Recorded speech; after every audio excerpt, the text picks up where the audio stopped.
It's quite a production. It's very hard to shoot in a real prison.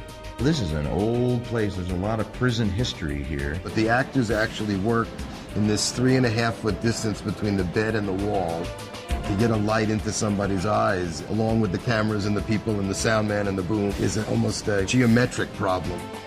It's 106 degrees. It's a physical challenge as well as a mental challenge, and it is prison. Anything can happen, man.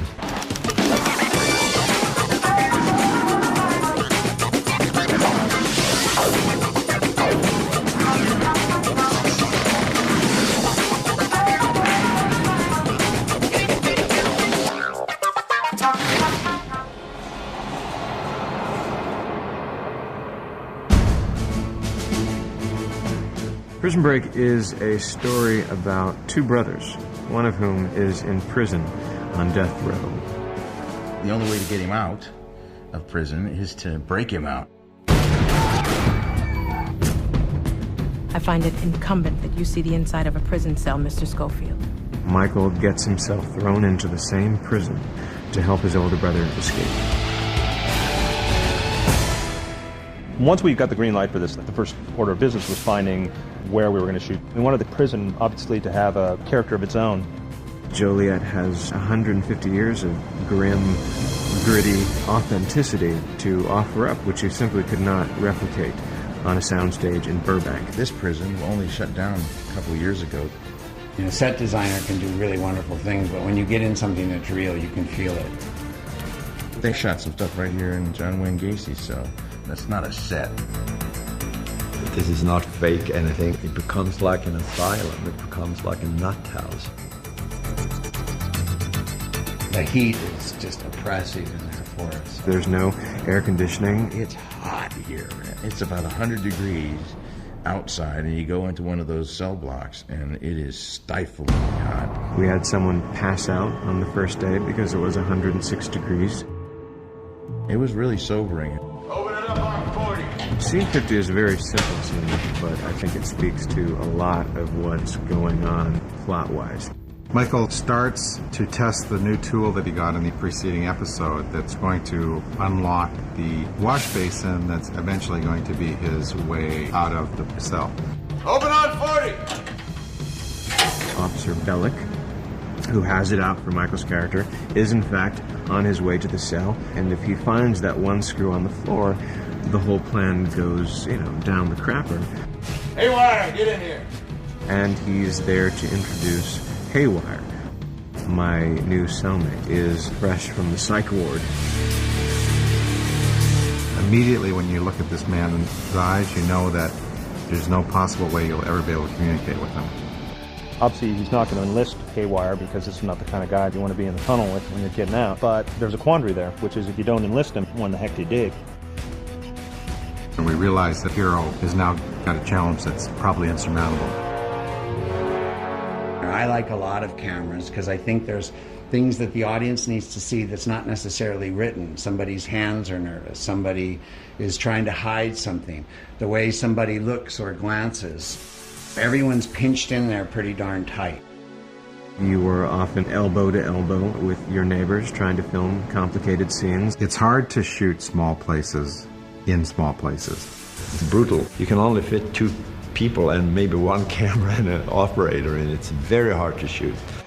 To get a light into somebody's eyes is almost a geometric problem where something would fit along with the cameras and the people and the sound man and the boom.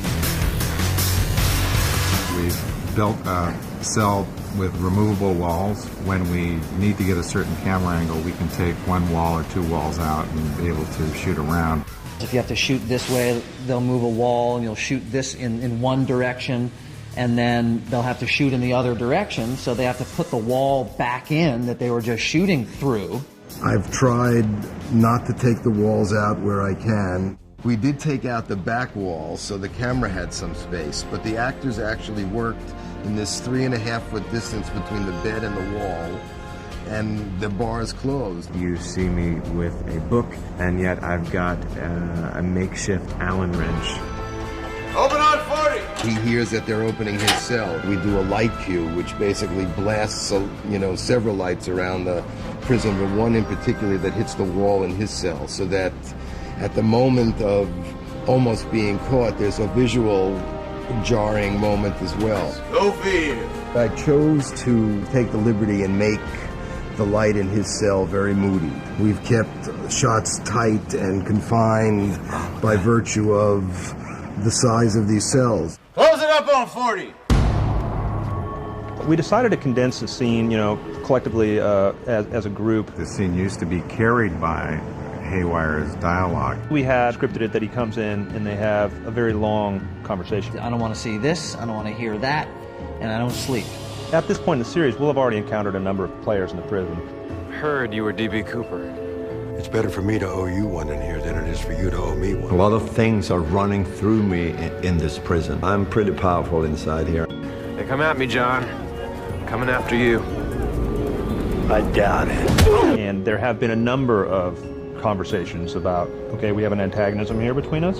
Here's what's wrong with you, and here's what's right with me.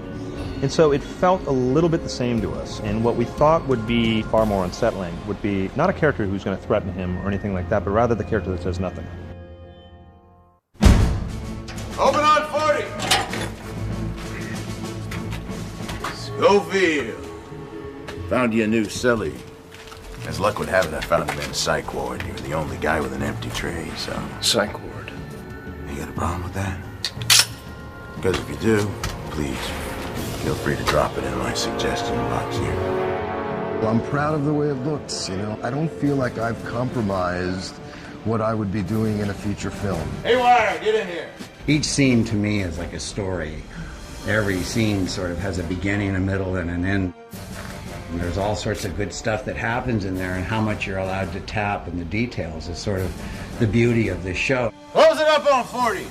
It has the potential of becoming something special. It's really an integral scene to the whole piece. Oh, Schofield, don't make eye contact with him. Hopefully you'll get a taste of the tension and the danger that I think will define this series.